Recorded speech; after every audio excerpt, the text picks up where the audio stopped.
Stop trying to out-discipline your procrastination.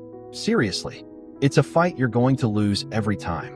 Your willpower is a flimsy shield against the deep-seated fear that's actually running the show. See, procrastination isn't you being lazy. It's your brain's misguided attempt to protect you. In this video, I'm giving you 3 unbreakable, psychology-backed rules that have zero to do with willpower and everything to do with dismantling that fear so you can finally get out of your own way. Let's be honest, that little promise to do it later feels good, right? It's a sweet hit of relief. You've just punted that scary, overwhelming, or just plain boring task into the future. The problem is, the future always shows up, and it usually brings some nasty friends along with it. Guilt, anxiety, and that frantic, heart-pounding stress of a deadline that's suddenly breathing down your neck. This whole cycle, temporary relief followed by long-term pain, is exhausting. It chips away at your confidence, making you feel lazy, unreliable, and undisciplined. It can even become a self-fulfilling prophecy. You're afraid you'll fail, so you procrastinate, which, surprise, makes failure a whole lot more likely. But what if that entire cycle is built on a total lie? What if the problem isn't you? For years, I was convinced I was just a fundamentally lazy person. I'd get fired up about some big goal, feel that rush of motivation, and then crickets. I would suddenly find a million other urgent things to do, reorganizing my bookshelf, answering emails from 2018, deep diving into the history of spoons, anything, to avoid the one thing that actually mattered.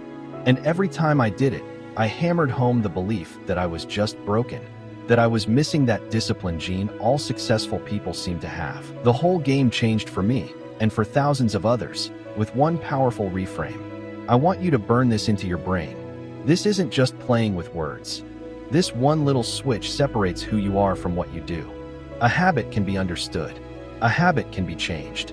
Procrastination isn't some deep character flaw. It's an emotional regulation problem. It's a very human response to tough feelings like the fear of failing, being judged, or not being good enough.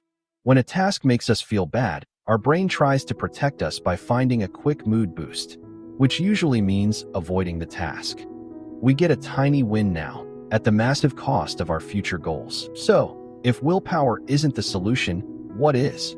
We have to stop fighting a war against ourselves and instead become detectives of our own minds. It's time to stop treating the symptom, the procrastination, and start healing the root cause, the fear. These 3 rules are designed to do exactly that. They will take you from being a victim of your brain's bad habits to being the architect of your success. The first unbreakable rule is to stop judging and start investigating. We call this the Investigator rule. Think about it. You wouldn't take antibiotics for a broken leg. So why are you trying to fix a deep-seated fear of failure with a new to-do list app? You're using the wrong tool for the job. Procrastination is just a signal. It's the smoke, not the fire. Your real enemy isn't writing the report. It's the nasty emotion that report triggers inside you. The usual suspects: fear of failure, fear of judgment, and the soul-crushing weight of perfectionism. Perfectionists, especially, find it psychologically safer to never start than to risk creating something that isn't flawless. The standard is impossibly high, so the fear of not meeting it is paralyzing. So, your first mission is to become a self-awareness detective. For 1 week, keep a simple procrastination journal. This can be a note on your phone, a notebook, whatever. When you catch yourself procrastinating, choosing to scroll TikTok instead of starting that presentation, just pause. No judgment. And write down these 3 things. 1. What exactly are you avoiding? Be specific. Write the intro to the Q3 sales report. 2. What's the core emotion you're running from? Honesty is key here. Is it anxiety that you'll screw it up? Overwhelmed because you don't know where to start? Is it just mind-numbing boredom? Self-doubt? 3. What did you do instead? Watch 3 episodes of a show I've already seen. After just a few days, I promise you, patterns will emerge with shocking clarity. You might realize you only put off tasks where you'll be evaluated, pointing straight to a fear of judgment. Or maybe you only avoid big, vague projects, which means overwhelm is your trigger. Maybe you find yourself obsessively cleaning to avoid creative work, a classic sign of perfectionism, where you choose a guaranteed small win over the potential failure of a big project. This isn't an exercise in beating yourself up. It's about gathering intel on the enemy. Once you know that your personal brand of procrastination is fueled by imposter syndrome, you can stop wasting time with generic productivity hacks and actually start dealing with the real issue. You can't defeat an enemy you can't see. This rule forces you to turn on the lights. Okay, so you've identified the fear. Now you need a way to sneak past it. Your brain's fear center, the amygdala, is the bouncer at the club of your mind. When you think about that huge, scary task, the amygdala freaks out and yells, "Danger! Abort! Go do literally anything else." Our second rule, the 5-minute bet, is how we sneak past that bouncer without them even noticing. The rule is almost laughably simple. Bet yourself that you can work on any task you're dreading, but only for 5 minutes. That's it. Set a timer for 5 minutes. Your only goal is to touch the task for 300 seconds. You are not trying to finish it. You are not trying to do it well. You are just making contact. If that timer goes off and you're desperate to stop, you can. Guilt-free. You won the bet. You showed up. This little trick works for a few powerful psychological reasons. First, it absolutely demolishes the barrier to entry. The thought of, write my 20-page paper, is terrifying. Resistance is immediate. But, open the document and type anything for 5 minutes? That's so small, so non-threatening, that the brain's alarm system doesn't even go off. You're not muscling your way past the bouncer. You're strolling in like you own the place. Second, it kickstarts momentum. Newton's first law of motion isn't just for physics, it's for people. An object at rest stays at rest. The hardest part of anything is just getting started. The 5-minute bet is that tiny nudge that gets the ball rolling. And what you'll find is that more often than not, when that 5-minute timer dings, you're in the zone and you just keep going. Starting is the magic trick, not finishing. Third, it's the perfect antidote to perfectionism. Perfectionism tells you your self-worth is tied to the final product. The 5-minute bet shifts your focus from a huge, scary outcome to a tiny, simple process. You literally cannot fail at working for 5 minutes. It gives you permission to be messy, to be imperfect, and to just begin. Think of it like this. Staring at the peak of a giant mountain is paralyzing. But telling yourself to just take 5 steps? That's easy. And after 5 steps, the next 5 are even easier. And before you know it, you're actually climbing the damn thing. Stop trying to conquer the mountain in one go. Just take the first 5 steps. Rule 3. The evidence locker. Replace fear with facts. Rule 1 helps you see the fear.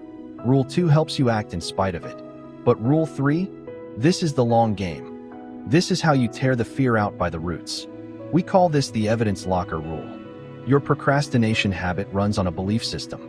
Deep down, some part of your brain truly believes you aren't smart enough, good enough, or capable enough. This belief isn't based on reality. It's a story woven from old failures, harsh criticism, and every mean thing your inner critic has ever said. And it uses that story as evidence against you every time you face a challenge. To win, you need to build a better case. You need to become the star lawyer for your own competence. Here's the rule. Create one specific place to actively collect and review objective proof of your wins, skills, and accomplishments. This can be a document on your laptop, a folder, a note on your phone, whatever. This is your evidence locker. Your job is to fill it with cold, hard, undeniable proof that the voice of self-doubt is a liar. What goes in the locker? 1. Positive feedback. Screenshot that email where your boss said, "Great work." Save that nice comment a client left. 1. Completed projects. Make a list of reports you've finished, presentations you've given, problems you've solved. They don't have to be perfect. The fact is, you did them. 2. Skills you've mastered. Did you finally figure out that confusing software? Learn to cook a new dish? Get conversational in another language? Write it down. 3. Challenges you've survived. Remember that time you thought you would absolutely fail that class, but you clawed your way through, or when you handled a tough family situation with grace. That is rock-solid evidence of your resilience. This isn't about fluffy affirmations like, "I am a successful person." Your brain is too smart for that. It'll just roll its eyes. This is about confronting a negative feeling with a cold, hard fact. The process is simple. When you feel that familiar dread, that wave of "I can't do this," that makes you want to procrastinate, your job is to open the evidence locker. Don't even argue with the negative voice. Just read the facts. When your brain screams, "You're going to bomb this presentation," you calmly present the evidence. Fact: I have successfully given 3 major presentations in the last year alone. Here's the email from my manager saying the last one was clear and impactful. By doing this over and over, you're performing a kind of cognitive reframing. You're challenging the distorted, fearful thoughts and replacing them with reality. Over time, this does something incredible. It literally starts to rewire the neural pathways in your brain. You weaken the connections that trigger fear and avoidance, and you strengthen the ones that signal confidence and competence. You're no longer just putting out fires.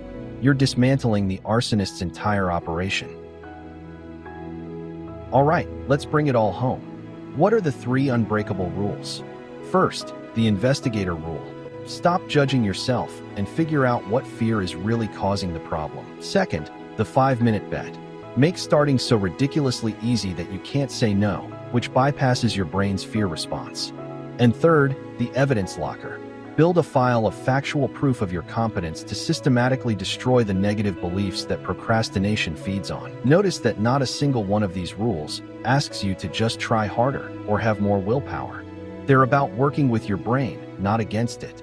It's about having more self-compassion and understanding that procrastination is a signal, not a sin. Stop fighting yourself and start understanding yourself.